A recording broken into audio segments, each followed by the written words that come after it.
সকালের নাস্তায় আজকে এতগুলো তেলের পিঠা বানিয়েছি। আমার কাছে তো খুব পছন্দ, ছেলে ঘুম থেকে উঠেও মহা খুশি। আমার জামাই একটু কম পছন্দ করে, তবে তার জন্য অন্য কিছু রেডি করতে হবে। এই পিঠাটা বানাতে কিন্তু আমার কাছে খুবই সহজ লাগে। তবে শুকনো চালের গুঁড়ি দিয়ে আজকে প্রথমবার বানিয়েছি। এখানে 2 কাপ শুকনো চালের গুঁড়ি দিয়েছি, তার সাথে হাফ কাপ হচ্ছে আটা, 1 কাপ চিনি, স্বাদ মতো লবণ আর 1 কাপ হচ্ছে হালকা কুসুম গরম পানি দিয়েছি। এখন সবকিছুকে খুব ভালোভাবে হাত দিয়ে মিক্সড করে নিতে হবে। দেখেই বুঝতে পারছেন আমি শুকনো চালের গুঁড়া কিভাবে মিক্সড করে নিচ্ছি। পানিটাও 1 কাপের মতো দিয়েছি, পরে লাগলে আমি দিব, কারণ এখানে চিনি ব্যবহার করেছি। যখন সবকিছু খুব ভালোভাবে মিক্সড করা হয়ে যাবে আর এর থিকনেসটাও এমন হয়ে যাবে, তখন আমি আরো 1 কাপ কুসুম গরম পানি দিয়েছি। সবকিছুকে একসাথে মিক্সড করে রেস্টে রেখে দিয়েছি। এখানে চলে আসলাম আবার জামাইয়ের জন্য নুডলস রান্না করতে। সে যেহেতু পিঠা পছন্দ করে না, তার জন্য একটা নুডলস রান্না করে দিচ্ছি সকালের নাস্তায়। আজকে আমি আমার ছেলে পিঠা খুব পছন্দ করি, আর তার যদি ইচ্ছে করে 1-2টা পিঠা খাবে, তার বেশি একটাও তাকে জোর করে খাওয়ানো যাবে না। পেঁয়াজ আর কাঁচামরিচের সাথে ডিমটাকেও আমি সুন্দর করে ভেজে নিয়েছি। তারপর পরিমাণ মতো পানি দিয়ে একটা নুডলস দিয়ে দিয়েছি। এভাবে ঢাকনা দিয়ে ডেকে রেখে দিয়েছি। যখন নুডলসটা যখন 80% সেদ্ধ হয়ে গেছে, তখন আমি এর মধ্যে ম্যাগি মশলাটা দিয়ে দিয়েছি। আর এভাবে রান্না করতে আমার কাছে সহজ মনে হয় আর কি।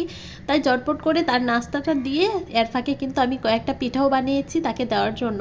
সে একটা পিঠা খেয়েছে আর খেলোই না। যাই হোক, পরে আমি আমার মতো করে পিঠাগুলো বানিয়ে নিচ্ছিলাম।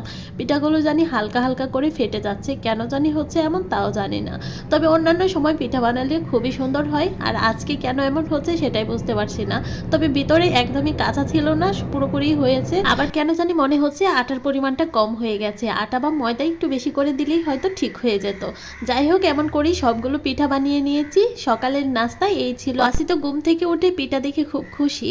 আসলে কি, ছোটবেলার সময়টা এখন আর ফিরে পাওয়া যায় না। শীতের সকালে ছোটবেলায় যখন আমার মা এমন করে পিঠা বানাতো, কি যে ভালো লাগতো রোদের মধ্যে বসে বসে খেতে, সেটা ভাষায় প্রকাশ করার মতো না। কিচেনের জানলা দিয়ে খুব সুন্দর রোদ আসে, তাই এখানে কিছু ছবি তুলে নিলাম ফেসবুক মামাকে উপহার দেওয়ার জন্য। তাকে যদি উপহার না দিই সে আবার রাগ করবে। তার ভিতরে দুপুরে রান্নার জন্য অফ ক্যামেরায় আমি মিষ্টি কুমড়া কেটে নিয়েছি। চিংড়ি মাছ দিয়ে মিষ্টি কুমড়া রান্না করব। বড় সাইজের 2টা চিংড়ি মাছ ছোট করে কেটে নিয়েছি। মশলাটা কষিয়ে আমি চিংড়ি মাছ 2টা দিয়ে দিয়েছি। চিংড়ি মাছ যখন মশলার সাথে খুব সুন্দর করে কষানো হয়ে গেছে, তখন এর মধ্যে আমি মিষ্টি কুমড়া দিয়েছি। আর মিষ্টি কুমড়ার সাইজগুলো একটু বড় টুকরো করেই কেটেছি, কারণ এর মধ্যে হালকা একটু জল রাখবো। মিষ্টি কুমড়ার তরকারিটা বসিয়ে দিয়েছি, আর এদিকে চলে আসলাম পালং শাক পরিষ্কার করার জন্য। আর পালং শাকগুলোতে এত বেশি ময়লা ছিল, আমি শুধু পাতাগুলো নিচ্ছিলাম আর কি। ভিতর দিয়ে অনেকটাই ময়লা, তাই শুধু পাতাগুলো নিয়ে আমি পরিষ্কার করে ধুয়ে নিয়েছিলাম। সাথে ডাল ধুয়ে রেখেছি, ডাল দিয়ে পালং শাক রান্না করব। মিষ্টি কুমড়া তরকারিটা হয়ে গেছে, তাই ভাত বসিয়ে দিয়েছি। আর এই পাশে হচ্ছে পালং শাক রান্না করব। তার জন্য পেঁয়াজ, রসুন আর কাঁচামরিচ কুচি দিয়ে হালকা একটু ভেজে নিয়েছি। তার সাথে শুকনো মরিচের গুঁড়ো